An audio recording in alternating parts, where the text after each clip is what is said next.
Foi? Bom dia, irmãos. Graças e paz. Vamos iniciar nossa devocional de hoje. Vamos ficar em pé e vamos orar ao Senhor. Pedir ao seminarista Pedro que venha aqui à frente e faça essa oração.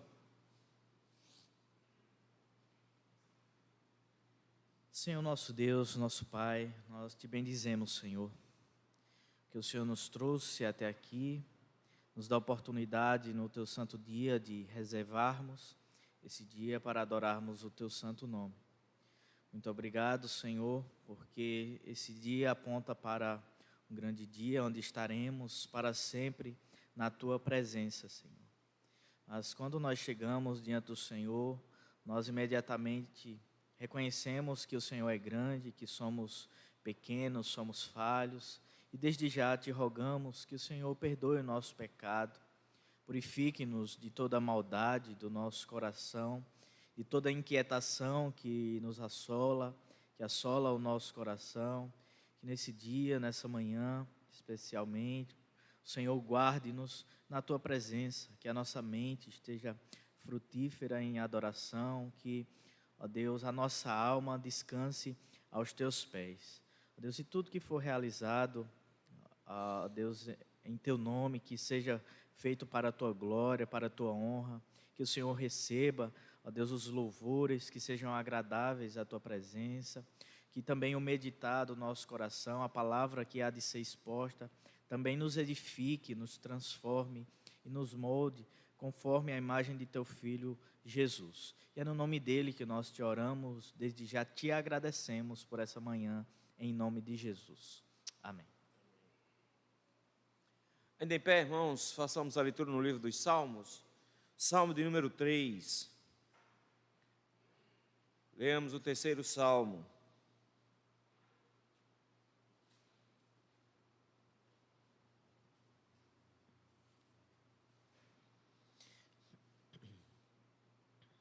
Façamos essa leitura de maneira alternada. Leamos, Salmo de Davi, quando fugia de Absalão, seu filho.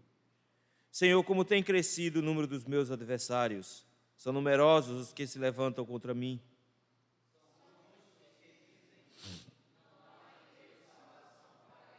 Porém tu, Senhor, és o meu escudo, és a minha glória e o que exaltas a minha cabeça.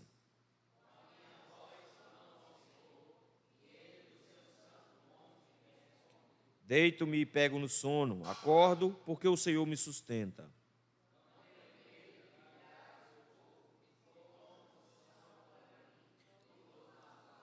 Levanta-te, Senhor, salva-me, Deus meu, pois feres nos queixos a todos os meus inimigos e os ímpios quebras os dentes. Do Senhor é a salvação, e sobre o teu povo a tua bênção. Amém. Pode sentar, vamos louvar ao Senhor.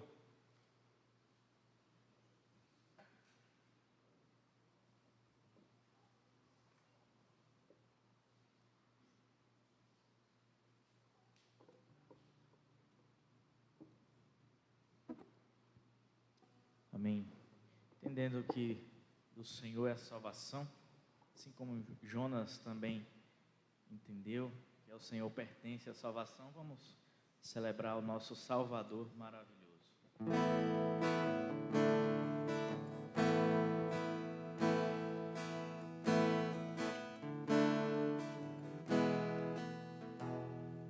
Salvador maravilhoso,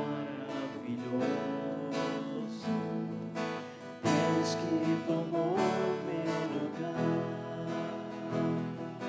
poder entregue ao Calvário, morto pra nos salvar, oh, morto pra nos salvar.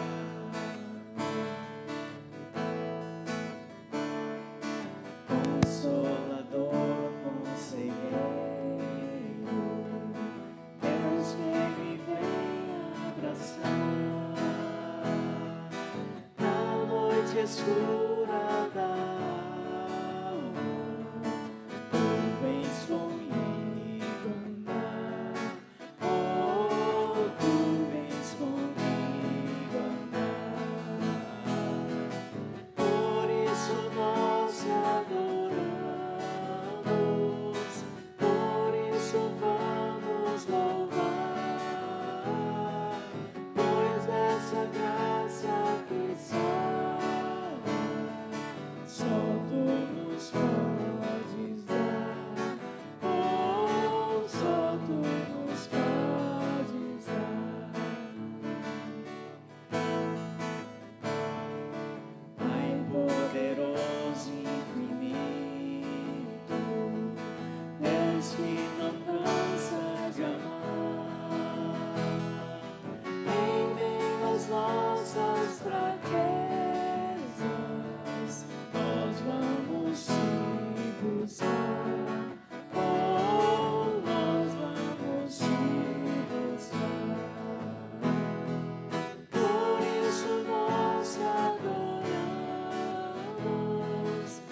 Queridos, vamos abrir as nossas Bíblias no segundo livro de Samuel, capítulo número 15. Semana passada nós vimos a metade desse capítulo, até o versículo 12. Hoje nós veremos do versículo 12 ao versículo de número 37.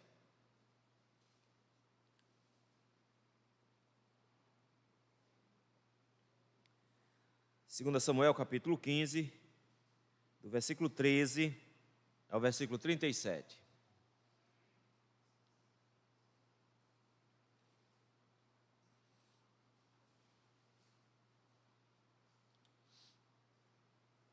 Diz assim a palavra do Senhor.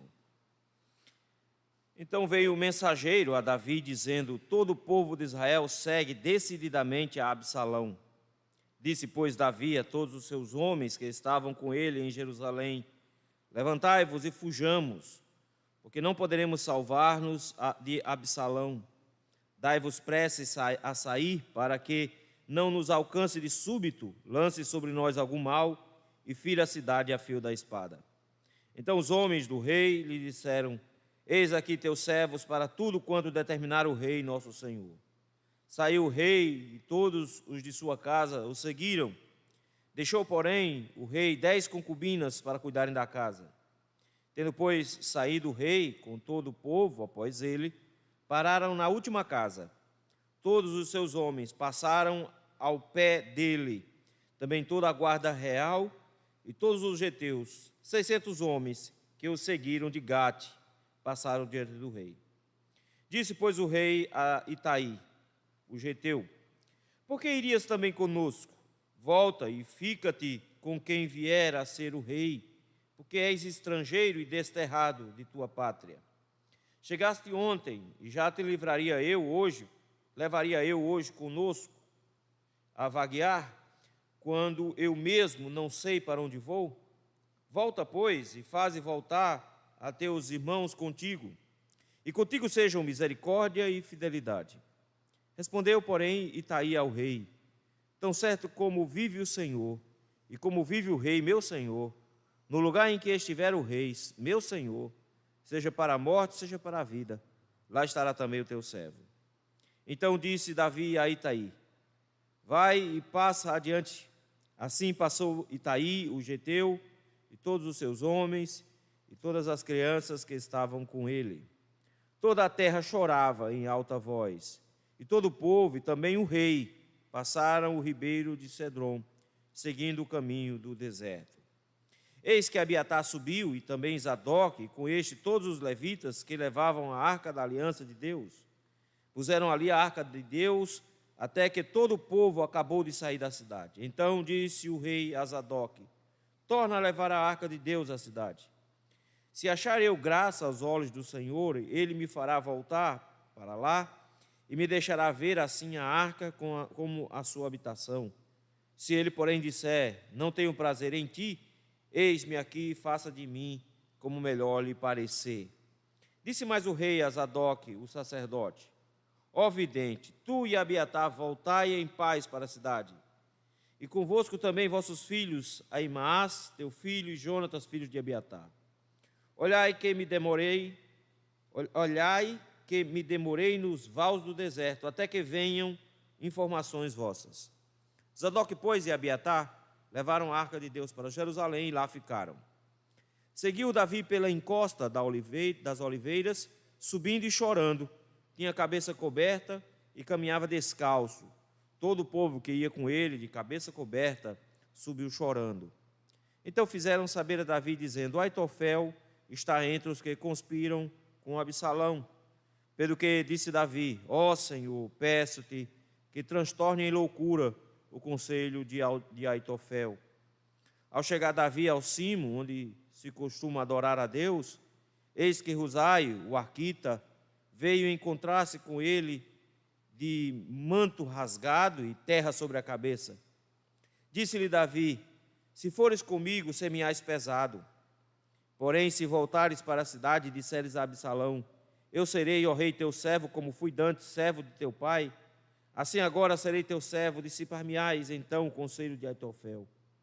Tens lá contigo Zadok e Abiatar sacerdotes. Todas as coisas, pois, que ouvires da casa do rei, farás saber a esses sacerdotes. Lá estão com ele seus 2 filhos, Ahimaás, filho de Zadok, e Jonatas, filho de Abiatar. Por meio deles me mandareis notícias de todas as coisas que ouvirdes. Uzai, pois, amigo de Davi, veio para a cidade, e Absalão entrou em Jerusalém. Vamos orar? Senhor meu Deus, graças te rendemos, meu Pai, pela tua palavra. Te louvamos e te bendizemos, Senhor. Te glorificamos, meu Pai, por vermos de forma tão magnífica como o Senhor conduz a nossa história, até mesmo em meio aos sofrimentos e às peregrinações. Ajuda-nos, ó Senhor, nesse instante, a encontrarmos, meu Pai, alento na tua palavra. Que a sua voz, ó Senhor, seja ouvida em nossos corações e sejamos conduzidos pela tua mão. É no nome de Cristo Jesus que nós te rogamos. Amém. Irmãos, é fantástico vermos a graça do Senhor na forma como Ele nos salvou. Mas é triste ver o tamanho da humilhação pela qual Cristo passou para que nós pudéssemos experimentar a salvação. De maneira que a nossa resposta à salvação adquirida por Cristo, tanto na sua humilhação como hoje na sua exaltação, é de obediência e de consolo. Nesse sentido, queridos, toda vez que nós nos lembramos da humilhação de Cristo, nós somos também desafiados a responder a essa humilhação que Ele passou até hoje. E o texto que nós acabamos de ler nos mostra justamente um rei humilhado, mas cercado de homens dispostos a andar com ele em meio a essa humilhação. O que aconteceu, meus irmãos, é que Davi estava no auge. Ele havia conquistado terras e expandido Israel ao extremo. Não tinha mais nenhum inimigo, estava tudo andando bem, até que ele caiu em adultério. Pecou com Betseba, desejou aquela que ele não podia desejar, fez um filho nela, e na tentativa de esconder o seu pecado, assassinou um homem pela mão dos próprios inimigos. Isso pesou sobre a vida de Davi, de maneira que o Senhor trouxe sobre ele uma condenação. O Senhor o livrou da morte, disse que ele não morreria por conta disso, mas que o mal seria suscitado contra o reino a partir da própria casa dele. Ele havia dito que deveria se pagar 4 vezes pela ovelhinha da história contada por Natã. Ele já pagou algumas, pelo menos já pagou 2 vezes. Ele já perdeu o primeiro filho com Betseba e ele já perdeu o segundo filho, Amnon. Nesse momento, meus irmãos, se cumpre agora as palavras do Senhor e suscita-se o mal dentro da casa de Davi. Absalão, um homem esperto, muito traiçoeiro, primeiramente tramou para matar o irmão, e a nossa tristeza é ver que Davi o tempo inteiro está cooperando com essas coisas. Vocês viram que forma, ele é cego com relação aos filhos, ele não enxerga as coisas. O filho pediu para que a irmã fosse levar um bolo para ele, ele deixou e a irmã foi estuprada. O outro filho pediu para almoçar com o irmão e matou o irmão. Absalão pediu para ir para Hebron, ele deixou e ele lá em Hebron teve um golpe de estado e Absalão tomou o reino. O que acontece agora é que após esse golpe de estado, onde Absalão, primeiro, conquistou de forma sorrateira o coração dos israelitas, segundo, enganou a toda a corte, dando legitimidade ao seu golpe, chega agora no versículo número 13, a informação para Davi do que estava acontecendo. Finalmente Davi entendeu o que está acontecendo. Levaram-se alguns anos, Salomão planejando isso, e Davi não conseguiu compreender o que estava acontecendo, até esse momento, quando chega um mensageiro de Davi, nós nem sabemos quem é, e dizendo, olha, todo Israel está decididamente seguindo Absalão, ou seja, o golpe foi concretizado. A partir de agora, meus irmãos, inicia uma fase de sofrimento para Davi, porque ele agora está desterrado do mesmo jeito que estava antes. Vejam que tristeza. Antes, pela mão de Saul, ele estava fugido. Agora, pela mão do próprio filho, ele está fugido. Antes como ungido do Senhor, agora como ungido rei do Senhor. O rei de Israel está fugindo de Israel. E o capítulo 15 é toda essa descrição dessa fuga e de toda a tristeza que envolve. Metade do capítulo foi dado para mostrar a trama de Absalão para dar o golpe. Mas agora, a partir do versículo 13, nos mostra esse rei humilhado, sofrendo e fugindo, do próprio filho. E enquanto ele foge, meus irmãos, o texto nos mostra alguns eventos, pelo menos 4 eventos distintos aqui. Pelo menos 3 encontros e uma saída da cidade. Em meio a esses eventos, esses 4 eventos, nós vemos em cada um deles as atitudes de Davi, e em meio às atitudes de Davi, as atitudes do próprio Cristo mais tarde em sua humilhação. Primeira atitude, está aí dos versículos 13 a 18, é o ato sacrificial de Davi em fugir para poupar a cidade. Veja que o texto nos diz assim, que após ele saber, no versículo 13, que Absalão estava vindo, no versículo 14 já diz que Davi dá ordens. Davi, ele é um estrategista, e ele sabe que Absalão vai avançar sobre Jerusalém. Ele sabe que Absalão não vai ficar lá em Hebrom, reinando em Hebrom, que ele quer o reino inteiro. E para que ele possua o reino inteiro, ele vai entrar em Jerusalém. E por isso que a ordem de Davi, direta no versículo número 14, é: levantai-vos e fujamos, porque não podemos salvar-nos de Absalão. Será que Davi não tinha soldados suficientes para enfrentar Absalão dentro da cidade de Jerusalém? Será que ele não podia encarar Absalão e de repente vencer essa batalha contra Absalão? Nós vamos descobrir que, em primeiro lugar, Davi não quer matar Absalão. Ele vai tentar de todas as maneiras reverter a situação sem que Absalão morra, mas não vai ter jeito, Joabe vai matá-lo mais à frente, não vai ter como ele escapar dessa confusão. Mas Davi está tentando fazer com que as pessoas não morram no processo. Ele abre mão do trono, ele abre mão da sua glória, ele abre mão do seu palácio, ele abre mão da sua cidade em prol da segurança. Veja, eles vamos todos fugir, e quando ele fala nisso, ele está falando da corte inteira, inclusive dos seus outros filhos, ele está falando das suas esposas, ele está falando das pessoas que estão ao redor dele, ele está dizendo: vamos fugir, porque nós não vamos conseguir fugir por muito tempo de Absalão, e ele vai chegar aqui e vai matar todos. A primeira preocupação dele é com a corte que está próxima a ele, de que venha a ser assassinada por Absalão. Em segundo lugar, além da preocupação com a própria corte, ainda no versículo 14 ele diz: dai-vos pressas e saí, que não nos alcance de súbito, ou seja, para que ele não chegue logo de surpresa, lance sobre nós algum mal, e olha a expressão, e fira a cidade a fio da espada. Davi poderia resistir a Absalão? Poderia. Por quanto tempo? Nós não sabemos. A cidade ainda não estava plenamente fortificada, ela ainda tinha algumas falhas, mas dava para ele resistir. Mas como a cidade de Jerusalém é uma cidade muito difícil de invadir, iria haver um cerco. E nesse cerco, em primeiro lugar, toda a cidade iria sofrer. Porque quando acontece um cerco, acontece o desabastecimento. Você tem fome, você tem doenças, você tem uma série de problemas. E mesmo quando esse cerco fosse rompido, os soldados entrando na cidade matavam todo mundo pela frente. Davi entende que muita gente iria morrer no processo, que muita gente iria sofrer nesse processo. O que ele está tentando evitar é que a cidade inteira pague por uma invasão. E ele quer, saindo da cidade, a cidade está entregue para Absalão, e Absalão não vai ter nenhuma dificuldade em tomar a cidade. É tanto que o versículo 37 termina dizendo que Absalão entrou em Jerusalém. Qual foi a resistência? Nenhuma. Jerusalém praticamente recebe Absalão de braços abertos, porque não existem soldados para combater Absalão, e não existe nenhum motivo para a cidade entrar em guerra. Ele entra em paz na cidade. Com isso, a cidade não foi destruída. Eu acho fantástico isso, porque Davi, ele se sacrificou, entrando num exílio, num alto exílio, para que a cidade não fosse destruída. Mas ele tomou providências nesse processo de humilhação. Vejam aí versículo de número 15.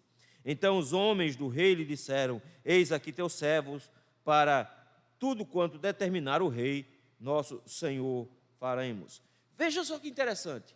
A partir de agora, você vai ver uma coisa interessante, que é o seguinte: o tempo inteiro Davi é chamado de rei, para mostrar de forma muito clara que Absalão não é rei coisíssima nenhuma. Que na verdade o que aconteceu, com todas as letras, está lá no versículo 12. Aconteceu uma conspiração poderosa contra Davi. Então é um golpe. Davi ainda é o rei. Olha a quantidade de vezes que aparece. Versículo 15, 2 vezes aparece o termo rei. Versículo 16, duas vezes o termo rei de novo. Versículo 17, o rei de novo. Versículo 19, o rei de novo. Versículo de número 21, duas vezes o rei de novo. Versículo 23, o rei de novo. O tempo inteiro o texto está dizendo, Davi ainda é o rei. Não é porque Davi está em sofrimento que Davi deixou de ser rei. Ele ainda é o rei, mas agora ele é um rei que se sacrifica em nome da segurança e o bem do seu povo. E os seus servos entendem isso. Entendem a tal ponto de que eles obedecem a esse rei. Eles dizem, o que o rei quiser que a gente faça, nós vamos fazer. Davi então dá ordens no versículo 16 às suas concubinas. E a ordem dele, o texto diz que são 10. Isso aqui vai fazer diferença mais tarde no próximo capítulo. Mas a ordem dele é que elas ficassem cuidando da casa. O que é que ele deve ter pensado? Que elas, por serem mulheres e por serem jovens, Absalão não iria matá-las e que elas poderiam ficar cuidando da casa. Segundo, ele estava pensando que ele ia voltar. Então ele tinha convicção de que isso era passageiro, que isso não ia ser para sempre, que ele ia retornar para Jerusalém e elas iriam ficar cuidando da casa. Elas ficaram na casa e o texto nos diz que eles saíram no versículo 17 e chegando já no final de Jerusalém, na última casa antes de sair da cidade, eles pararam. E aí o texto diz, por que eles pararam? O texto nos diz que Davi está fazendo uma revista na tropa. A partir de agora, uma outra palavra se destaca, a palavra passar. O tempo inteiro passar aqui aparece, veja aqui, versículo 18, e passaram ao pé dele. Termina o versículo 18 dizendo, passaram diante do rei. De novo, lá na frente, vai falar no versículo 22 que a família de Itaí passou, as crianças passaram, e no final, versículo número 23, eles passaram o ribeiro. O tempo inteiro aqui é o conceito mesmo conceito da saída do povo do Egito, como que uma passagem, uma saída. Mas nesse contexto, meus irmãos, a tristeza é grande, porque o texto nos diz que eles pararam em frente a essa casa, Davi em pé, e todo mundo passou pelo rei, e o rei conferindo essas tropas. Ele estava cuidando da proteção de todos, ele estava atento à proteção de todos. Da mesma forma, meus irmãos, que Davi enfrentou essa humilhação aqui, e enfrentou essa humilhação para proteger o seu povo, para proteger a sua cidade, Cristo também, meus irmãos, enfrentou a humilhação para também nos proteger. É interessante que a humilhação de Cristo, ela começa desde o seu nascimento. O Deus eterno humilhado como uma criança em cima de uma manjedoura. Nasceu em pobreza, em humilhação extrema. Viveu a sua vida inteira como um homem de dores, em humilhação. E na sua última semana de vida, aí que a humilhação se intensificou. A imagem que nós temos aqui desse evento, no final do capítulo de número 15, é da humilhação de Cristo na sua última semana. E ele enfrenta cada uma dessas humilhações, não só no período em que ele vai, depois da Páscoa, mas também no período que antecede a sua crucificação, apanhando, sendo humilhado, sendo motivo de chacota. Em tudo isso, ele enfrentou essa situação de sofrimento, de angústia, de humilhação por nossa causa. A Bíblia nos diz que ele verá o fruto do seu penoso trabalho e se alegrará. Foi vendo a nós, foi vendo a nossa segurança, foi vendo a nossa salvação, que ele enfrentou todos esses problemas. De maneira que nós, meus irmãos, fomos alvos da proteção de Deus na pessoa de Cristo, onde Ele tomou sobre si toda a humilhação para que eu e você fôssemos protegidos da morte. Mas não só isso, meus irmãos, a partir do versículo de número 19, o texto vai nos mostrar que Davi também se comporta como um homem de fé. Do versículo 19 em diante, aliás, como um homem de fidelidade. E fidelidade em especial à aliança. No versículo 19, vai falar sobre esses geteus, 600 homens, do versículo 18, que passaram por Davi. O texto nos fala de um homem chamado Itaí. Disse, pois, o rei a Itaí, o geteu. Aqui é esquisito o negócio, porque Itaí é um geteu, ou seja, ele é da cidade de Gate, da mesma cidade de Golias. Esse homem é um filisteu. E ele não está sozinho enquanto filisteu. Esse homem tem um pequeno exército. O texto nos fala que esse homem era o comandante desses 600 lá de cima. Ele provavelmente saiu da região de Gate enquanto filisteu e seguiu Davi. Nós não sabemos em que momento isso acontece. Mas esse homem, ele é um gentil. Ele não é de Israel. Ele é de fora de Israel. E ele está desterrado, ou seja, ele está fora da região de Gate, estava em Jerusalém. E o que é que esse camarada decide no momento em que Davi resolve fugir de Jerusalém e ir para o desconhecido, entrar no meio de um deserto, sem saber nem para onde vai? Itaí resolveu que, junto com todos os seus homens, iam com Davi. E Davi faz uma coisa estranha aqui, que é tentar dissuadir Itaí de ir com ele. Mas Davi tem razão, veja aí versículo número 19. Davi diz: volta e fica-te com quem vier a ser o rei. Ou seja, você não tem nenhuma responsabilidade para comigo. Você não tem nenhum compromisso para comigo. Volte então para a cidade. Volte para a cidade e fique lá. Sirva o rei que estiver no trono. Mas é interessante que o tempo inteiro o texto está dizendo: quem falou com Itaí foi o rei. Foi o rei que falou. Davi diz: volta para Jerusalém e fica com o rei de lá. O contraste aqui, vocês já viram a semana passada, é o tempo inteiro entre o rei verdadeiro e o rei falso. Um rei falso que, por meio de manobras, tenta conquistar os corações, e o rei verdadeiro que toma as atitudes corretas diante dos sofrimentos. E ele diz para Itaí: volte, sirva outro rei. Por que você iria se sacrificar agora? Veja, você é estrangeiro e desterrado. Ou seja, você não é daqui, você não é judeu, você não tem responsabilidade para comigo, você está longe da sua terra, e por que eu iria agora tirar você, alguém que já saiu da terra, é estrangeiro, veio morar em Jerusalém, e eu agora estou saindo sem destino, vou vaguear por aí, vou andar sem destino, por que eu levaria você com a gente? Não faz sentido, Itaí. Volta lá para Jerusalém, quando Absalão chegar, se coloque na presença dele, se ofereça, ele não vai recusar 600 homens assim, facinho, para o seu exército, e você vai poder trabalhar com ele. E eu acho interessante a forma como Davi coloca no versículo 20, ele diz assim: chegaste ontem, e já te levaria eu hoje conosco a vaguear, quando eu mesmo não sei para onde vou. Volta, pois, e faze voltar a teus irmãos contigo, e contigo seja misericórdia e fidelidade. Às vezes essas duas palavras passam desapercebidas, mas essa informação é muito importante. Davi está clamando sobre Itaí e seus homens, que são de Gate, que são filisteus, está clamando as bênçãos da aliança. Misericórdia e fidelidade, eu já falei para vocês outras vezes, são duas palavras extremamente complexas, com uma gama muito grande de significados.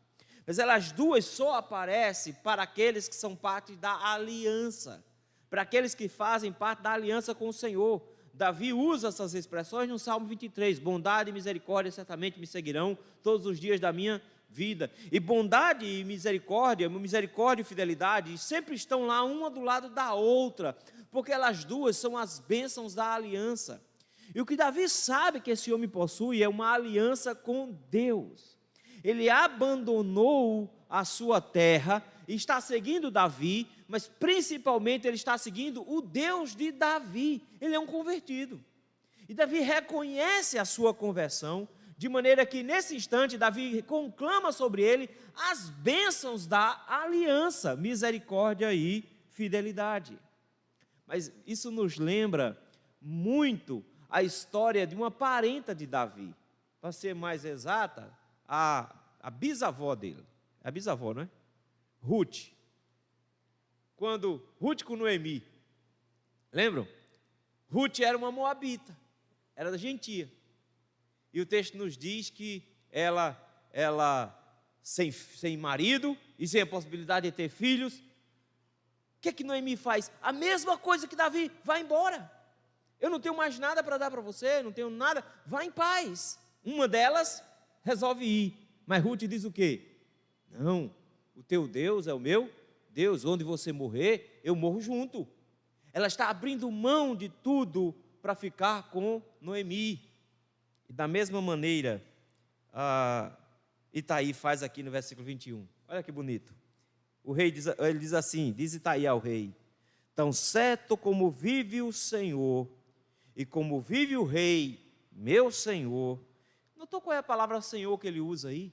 O Deus da aliança. Tão certo como vive Yahvé e vive o meu rei, o rei de verdade, o rei que manda em mim.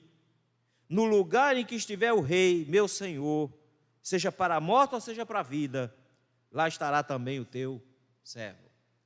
Ele simplesmente diz, não importa qual seja o destino do rei, eu estarei junto do rei de verdade.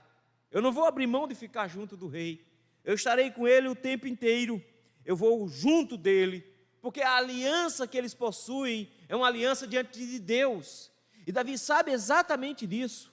É tanto que quando Davi conclama os termos da aliança para abençoar Itaí, ele diz, eu tenho aliança com o Senhor, e a aliança do Senhor inclui uma aliança de fidelidade ao rei. Fidelidade ao rei.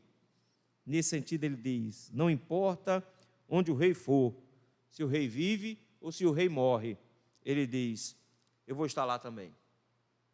E olha só o que acontece no versículo número 22.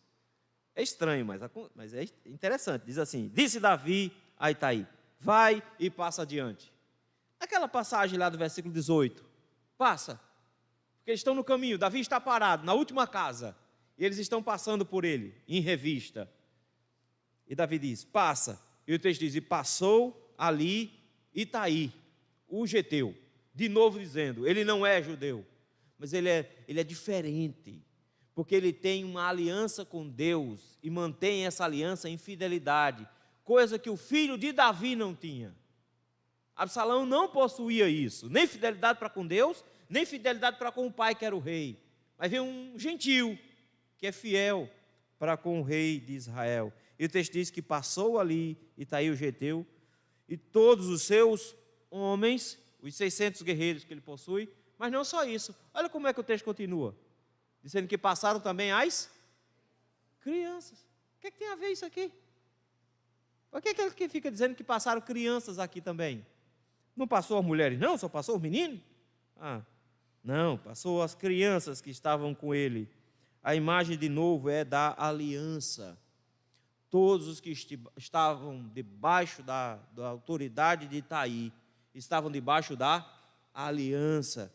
E quando as crianças estão debaixo da aliança também, está todo mundo passando ali, todos são fiéis à aliança. O que resta acontecer agora, versículo 23, é sofrimento. Versículo 23 diz que toda a terra chorava em alta voz. Todos clamando, chorando, sofrendo. Por quê? E todo o povo, e também o rei, passaram o ribeiro de Cedron. Esse ribeiro aqui, meus irmãos, é uma região bem ruim. É uma região que, inclusive, que ele vai entrar agora, é uma região inóspita e perigosa. Há quem diga que essa mesma região, onde Jesus, no capítulo 10 de Lucas, conta a história do bom samaritano, diz que o homem saindo de Jerusalém foi assaltado, era essa região aqui. Era uma região ruim, perigosa, assustadora. Essa região era praticamente uma região de esgoto de Jerusalém. É nesse lugar onde o rei vai passando. Mas o que nos destacamos aqui é o ato de fidelidade à aliança por parte de um homem chamado Itaí. Nós também, meus irmãos, somos desafiados a, em meio às humilhações e sofrimentos de Cristo, mantermos nossa fidelidade a Ele, de forma que o final dele seja também o nosso final. Se nós morremos com Cristo, diz o apóstolo Paulo, com Cristo nós também ressuscitaremos. O destino de Cristo é o nosso destino também. Se Ele foi açoitado, nós também seremos açoitados. Paulo diz, eu trago no corpo as marcas de Cristo. E isso era uma glória para Ele. De maneira que a fidelidade dos servos de Deus para com Cristo, da mesma maneira é importante. A partir do versículo número 24, nós temos um outro ato de Davi. Primeiro ato, um ato de sacrifício. No segundo momento, nós vimos um ato de fidelidade à aliança. No terceiro ato, nós vemos então um ato de fé. Versículo 24. texto nos diz que 2 homens eram responsáveis pela adoração em Jerusalém, Abiatar e Zadok. Zadok era o sacerdote e Abiatar era aquele que cuidava da Arca da Aliança. Ele estava mais próximo da arca. E o que eles fizeram no versículo 24? Eles trouxeram a arca junto. Eles vieram acompanhando Davi e eles também estão na mesma região. Eles estão indo na mesma direção. Vieram, trouxeram a arca e o texto nos diz que o povo passou junto com eles. Alguns comentaristas chegam a dizer que ele fez sacrifícios. Eu não sei se eles estavam fazendo sacrifícios, queimando alguma coisa, mas querendo ou não, está ali a arca de Deus, como que servindo de proteção para que o povo saísse da cidade. Eles estão saindo da cidade, estão partindo da cidade, estão na última casa, e eles estão ali com a Arca da Aliança. Melhor coisa que Davi podia querer, levar a Arca da Aliança consigo. Levando a Arca da Aliança, Davi levava consigo toda a proteção do Senhor. Isso era o que sempre se desejava. Lembra lá atrás que foi isso que os filhos de Eli tentaram fazer, levar a Arca da Aliança para a guerra, para trazer proteção. Porque assim se acreditava que onde estava a Arca da Aliança, o Senhor estaria ali também trazendo a proteção. E esses 2 sacerdotes trazem a Arca da Aliança para a presença de Davi. E de novo, qual é a atitude de Davi? Mandar embora. O tempo inteiro aqui, Davi manda voltar. Disse para Itai, volte. Itai diz, eu sou fiel ao Senhor da aliança, eu sou fiel ao rei da aliança, eu não vou voltar. Então tá bom. Chega então os 2 sacerdotes, o que é que Davi diz? Volta. Davi manda voltar. Veja aí, versículo 25. Torna a levar a arca de Deus à cidade. Volta com a arca. É estranho, por que Davi não quer que a arca vá com ele? Foi Davi o responsável por trazer a arca até Jerusalém. Por que a arca não pode acompanhar Davi? E aí Davi faz uma coisa incrível, meus irmãos, que é, ele confia no Senhor e não nos símbolos. Ele não confia que a Arca da Aliança tem poder. É tanto que os Salmos 2 e 3, que foram escritos justamente nesse período, nos mostram Davi que confia somente no Senhor, que clama ao Senhor e que não está preocupado em trazer esses símbolos. O texto diz assim, leve a Arca da Aliança de volta. Por que ele está pensando nisso? Ele diz, porque ele quer se submeter completamente à vontade de Deus e ele não quer manipular a Deus. Ele não está interessado em fazer com que Deus faça o que ele quer. Ele quer fazer o que Deus quiser. Veja o final do versículos 25 e 26. Se achar eu graça aos olhos do Senhor, ele me fará voltar para lá, ou seja, para Jerusalém, e me deixará ver assim a arca como a sua habitação. Ou seja, se Deus quiser, se for da vontade de Deus, eu vou fugir, mas eu vou voltar. E não só vou ver a arca, como eu vou ver o templo também. Eu vou ver tudo. Se for da vontade de Deus. E se não for, versículo 26. Se ele disser assim, não tenho prazer em ti, se Deus não quiser que eu volte, eis-me aqui, faça de mim como melhor lhe parecer. Davi diz, eu não tenho interesse em manipular a Deus. Eu não tenho interesse nesse misticismo de achar que levando a arca Deus vai comigo. Eu não tenho interesse nisso. E é isso que ele vai fazer em todos os salmos que você encontrar desse dia. Nesse dia, nesse sofrimento, Davi produziu vários salmos. E em meio a esse sofrimento, Davi sempre diz, eu confio no Senhor, eu clamo ao Senhor e Ele do seu monte me responde. Eu não preciso levar a arca, porque eu sei que o Senhor me responde. Mas ele diz uma coisa fantástica que é, seja feita a tua vontade e não a minha. É assim que ele se coloca em meio a esse sofrimento. O que acontece? O texto no versículo 27 nos diz que eles vão atender. Então disse mais o rei a Zadok, ó vidente, tu e Abiatai, voltai em paz para a cidade e convosco também vossos filhos. Essa ideia de ó vidente é interessante porque ele está dizendo mais ou menos o seguinte, você que tem olho para ver, você que consegue enxergar as coisas, você precisa voltar, junto com o outro. Voltem os dois. O que Davi quer? Que eles fiquem de olho. Notou que já está tomando providências estratégicas aqui. Davi conhecia o poder que era da informação e a importância de se ter espiões, vigias. Eles voltam para Jerusalém. E você que é Abiatar, que é olho vivo, que vê as coisas, volte e fique de olho. Leve os filhos de vocês, Aimaas, filho de Abiatar, e Jonatas, filho de Zadok, e Abiatar, tinha também outro filho chamado Jonatas. Diz, leve eles. Eu vou passar muito tempo no deserto, versículo 28. Vou passar muito tempo por lá. Leva todo mundo para lá. E fica de olho. E quando você tiver informação, manda os rapazes levar a informação. Davi está plantando espiões dentro do palácio. Ele está dizendo, vocês vão ser serviçais do Senhor lá em Jerusalém. Vocês vão estar sempre por dentro das informações. Quando tiver uma novidade, eu vou estar lá no deserto, manda os filhos de você até lá. Isso acontece no versículo 29. Zadok, pois, e Abiatar levaram a arca de Deus para Jerusalém e lá ficaram.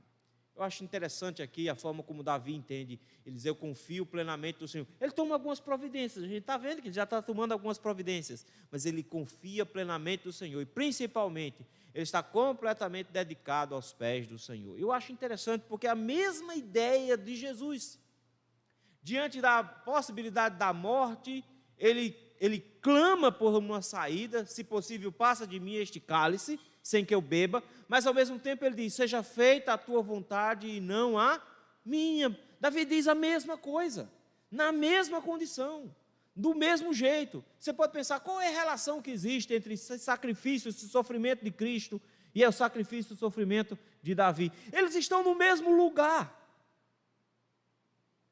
O que nos leva a um quarto ato aqui, que é a oração de Davi, a partir do versículo número 30, porque nos mostra exatamente a conexão entre Davi em meio a essa humilhação e Cristo em meio à humilhação. O texto diz, versículo 30, subiu pela encosta das oliveiras. Onde é que Davi está? No Monte das Oliveiras. Era ali que Davi estava. O lugar em que Cristo escolheu para orar na sua última noite. O lugar onde ele enfrentou a sua maior humilhação. A imagem é a mesma. A saída de Jerusalém e o início do sofrimento final, a imagem é a mesma. Em meio a essa imagem, nós vemos um Cristo que se humilha, que sofre, que se dispõe a morrer, justamente para que o seu povo seja protegido. Um Cristo que encontra na aliança as condições para enfrentar todas essas circunstâncias e requer do seu povo também fidelidade a essa aliança no meio desse processo. Mas não só isso, um Cristo que ao mesmo tempo confia plenamente que o Senhor dará bom final a tudo e que Ele está completamente entregue, seja feita a tua vontade. Mas um Cristo que sofre, porque veja a situação de Davi. O texto diz assim, segui Davi pela encosta das oliveiras, e a expressão é, subindo e chorando. Sofrimento, subindo e chorando. Cabeça coberta, versículo 30, descalço, e o povo que ia com ele também com a cabeça coberta, subindo e chorando. Nenhum traço de alegria aqui, só tristeza e desespero, só sofrimento. Nesse mesmo lugar, meus irmãos, Jesus, mais tarde, o rei verdadeiro, também igualmente rejeitado pelos judeus, porque decidiram e quiseram um rei diferente, também rejeitado e que será morto, vai sofrer a ponto de suar gotas de sangue. Esse rei humilhado aqui se apresenta no versículo 30. E da mesma maneira como Jesus, que foi traído por Judas, que era seu amigo, e que Davi vai dizer que também tinha um amigo levantando contra ele o calcanhar, no Salmo 40, Salmo 41, Salmo de número 41, versículo 9, o texto diz que ele vinha aqui com Aitofel. E essa expressão é usada por João no capítulo 13 para falar sobre Jesus também, sobre alguém que era amigo e que levantou o calcanhar para apontar para Judas. E Davi soube uma informação terrível aqui para ele. Davi soube o seguinte, então fizeram saber a Davi dizendo, Aitofel está entre os que conspiram com Absalão. Agora Davi fica bem angustiado. Porque Aitofel, ele era da família. Comia com Davi, era dentro do palácio, mas principalmente era conhecido por ser um homem muito inteligente, muito sagaz. A gente já soube que Aitofel estava seguindo Absalão lá atrás no versículo 12. Já disse lá, mas só agora Davi soube. E como é que Davi reage quando sabe que foi traído por um parente, por alguém próximo dele? Como é que Davi reage sabendo que acabou de ser traído? Ora, não tem outra coisa a fazer. Ele ora a Deus. Ele diz assim: ó Senhor, peço-te que transtornes em loucura o conselho de Aitofel. A oração é: Senhor, que eles não consigam concretizar o plano até o final. Porque com Aitofel, o que é que ele sabe? A chance de conseguir vencer é de 100%. Aitofel nunca perdeu um plano, nunca errou um plano. Ou seja, Davi está morto. A única coisa que ele pode fazer é dizer: Senhor, não permita que o plano de Aitofel funcione. Transtorna o plano dele. Você acha que Deus demora para responder a oração de Davi? Não, a resposta da oração já está aí no versículo de número 32. Ele ora no Monte das Oliveiras, e quando ele chega no cume do monte, que era o lugar usado para adoração, veja, desde aquela época já se usava esse lugar como lugar de adoração, e Cristo vai usar esse lugar sempre como lugar de oração. Davi, quando chega no cume do monte, já tem outro camarada lá chamado Uzai. E quem é Uzai? Uzai é o texto diz, arquita. Quem são os arquitas? Arquitas são descendentes de Canaã, filhos de Cã, o filho amaldiçoado de Davi, de Noé. Vejam só que coisa. De novo nós temos um gentil.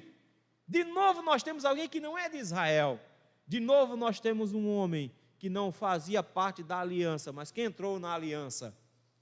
Numa história tão curta, nós temos dois gentios abraçados à aliança, juntos na aliança, mas aqui nós temos um segundo gentil, que é resposta de oração.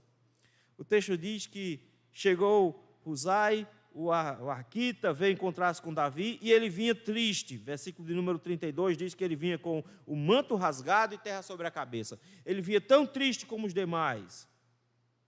A gente não sabe quantos anos Uzai tinha. Ele não era nenhuma criança mais, ele já era um senhor de idade. É por isso que Davi diz, no versículo 32, o que é que Davi faz com todo mundo que quer seguir ele? Volte. Volte. E Davi usa como motivo para voltar aqui, em primeiro lugar, para você não ser pesado. Ou seja, nós vamos enfrentar uma caminhada longa. Davi não está a cavalo, pelo contrário, o contraste é muito grande. Enquanto Absalão tem uma quantidade enorme de batedores e está numa carruagem a cavalo, aqui não, Davi está a pé, de pé descalço. Ou seja, a caminhada vai ser dura. E é possível que Uzai não fosse mais nenhum jovem. Você vai ter dificuldades na caminhada. Mas Davi tem outro plano para ele.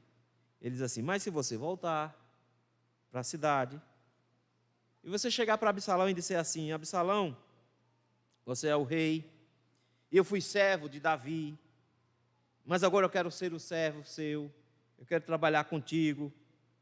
Ele diz: você, Uzai, versículo 34, você vai me dissipar o conselho de Aitofel. Interessante que próximo capítulo, capítulo 17, Aitofel vai dar um conselho para Absalão, que se Absalão seguisse o conselho, Davi estava morto. Mas adivinha quem vai ser o responsável por salvar a vida de Davi? Uzai. Uzai vai dar um conselho diferente, desmanchando o conselho de Aitofel. E Absalão vai decidir seguir o conselho de Uzai, não de Aitofel. Aitofel vai ficar tão revoltado que vai se matar por causa disso. Porque ele era orgulhoso, ele sabia que o conselho dele era o que daria a vitória para Absalão. Mas Uzai foi a derrota de Absalão. E Davi diz: não, Uzai, não vai comigo não.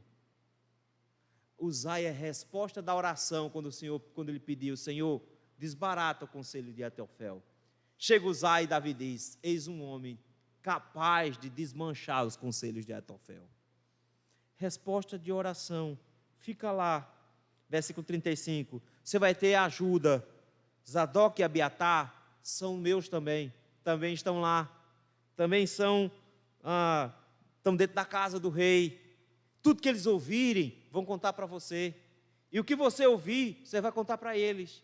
E eles vão mandar os filhos deles, Jonatas e Ahimaás, até mim, para me trazer notícia.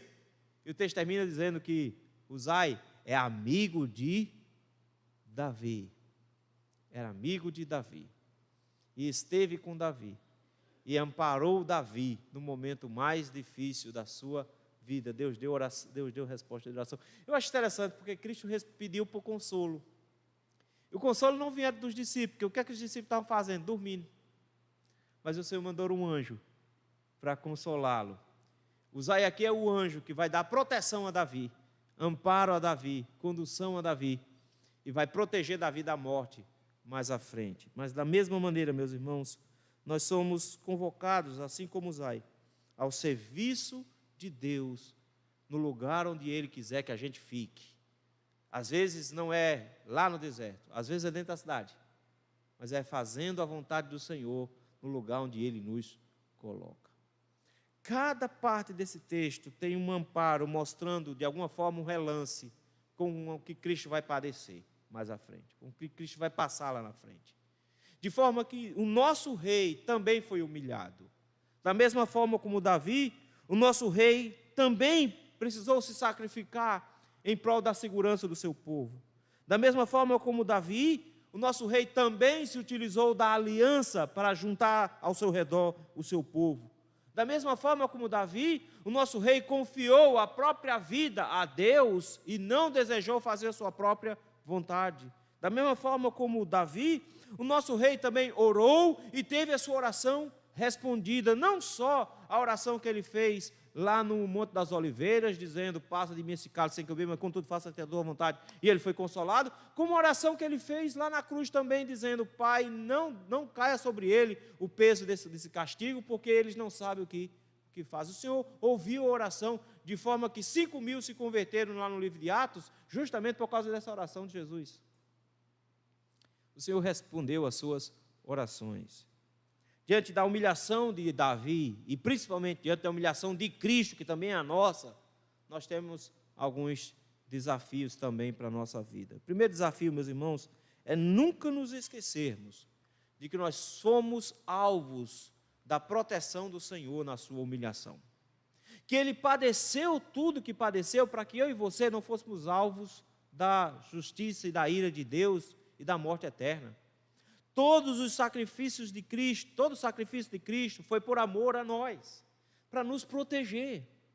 De forma que quando nós enxergamos a cruz, quando nós enxergamos os sofrimentos, nós não ficamos simplesmente com pena, nós ficamos agradecidos.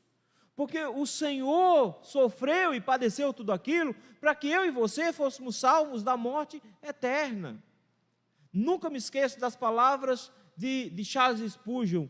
Nós não choramos pela morte, pelo sofrimento de Cristo, porque seria como que chorar sobre o bisturi de um médico. Ele vai nos ferir, mas é para o nosso bem, de forma que o sacrifício de Cristo foi para a nossa salvação. Nós não podemos nos esquecer de mantermos eterna gratidão pelos sacrifícios de Cristo, que Ele padeceu para a nossa proteção. Mas, ao mesmo tempo, meus irmãos, nós somos desafiados, em meio aos sofrimentos de Cristo, em meio à humilhação de Cristo, a mantermos fidelidade ao nosso Deus. A fidelidade ao Senhor, fidelidade a Ele. Esse homem, meus irmãos, Itaí, nem judeu era um gentio, nós também. Nós somos incluídos no povo da aliança. E somos convidados, da mesma maneira como Ruth, a dizer que estamos sempre ao lado do Senhor. Nós somos desafiados a sermos fiéis ao Senhor até a morte. Nós somos desafiados, dentro dos sofrimentos de Cristo, de que nós precisamos nos colocar ao lado dEle. Vejam que tristeza. Ele diz o tempo inteiro para os seus discípulos, vocês não conseguem nem sequer vigiar comigo, vocês dormem. E ele reclama o tempo inteiro dos discípulos que não estão ao lado dEle. Davi aqui tem alguém que está do lado dele. Nós somos aqueles que, diante da humilhação de Cristo, nós temos que nos lembrar, precisamos ser fiéis ao nosso Senhor Jesus, não importa o que venha a acontecer. Além disso, meus irmãos, nós somos aqueles que são conclamados a confiar completamente no Senhor, do mesmo jeito que Cristo e Davi. Não importa qual seja o resultado final, não importa qual seja o nosso futuro, se para a vida ou se para a morte, a vontade do Senhor é sempre a melhor. E nós precisamos confiar somente no Senhor no futuro. Diante da humilhação de Jesus, Ele nos lembra de que a melhor coisa que nós podemos fazer é justamente colocar a nossa vida completamente na mão do Senhor. Ele sabe todas as coisas e nós podemos confiar plenamente que Ele está resolvendo todas as coisas. Mas, em último lugar, nós somos convocados ao serviço de Deus no mundo em meio a nossas orações. Quando nós oramos, dizendo, Senhor, estamos à disposição, nós temos que nos colocar ao serviço, de forma que nós somos a resposta das nossas orações. O Senhor nos responde quando dizemos, Senhor, envia trabalhadores para a sua seara. E a resposta quem é? Eu sou o trabalhador que o Senhor está enviando. Nós temos que nos dispor ao serviço do Senhor, porque no final das contas, ao orarmos, nós somos a resposta da oração também. O sacrifício de Cristo, meus irmãos, na sua vida, e em especial na última semana e na cruz, nos traz desafios também. Nos coloca também na mesma condição desses homens diante de Davi. Ele fez isso para nos poupar da morte. Nós somos gratos. Nós reagimos em fidelidade. Nós reagimos com fé, confiança no Senhor. Nós reagimos em serviço, servindo ao Senhor onde Ele nos colocar. Deus nos dê graça, meus irmãos, para que venhamos a andar com o nosso Cristo, para que em meio à nossa humilhação, Ele também nos exalte no final. Senhor, muito obrigado, Senhor, pela Tua palavra. Obrigado por nos lembrar, Senhor, a humilhação que o Teu servo Davi passou, um prenúncio da humilhação do próprio filho de Davi, mais tarde, mas também, Senhor, em meio à humilhação de Davi e de Cristo, nós encontramos desafio para as nossas vidas. Ajuda-nos, ó Senhor, a da mesma maneira, Senhor, mantemos o nosso coração grato, sabendo que o Senhor estava pensando na nossa proteção em meio aos seus sofrimentos. Que nós também precisamos responder com fidelidade à aliança. Que nós precisamos, Senhor, responder em oração e fé, confiando plenamente no Senhor. E que nós precisamos responder em serviço, Senhor. Ajuda-nos, ó Senhor, a andarmos nesses caminhos. É no nome de Jesus que nós te rogamos. Amém. Queridos, 5 minutinhos para tomar uma água, tomar um café e nós voltamos para a nossa escola bíblica dominical.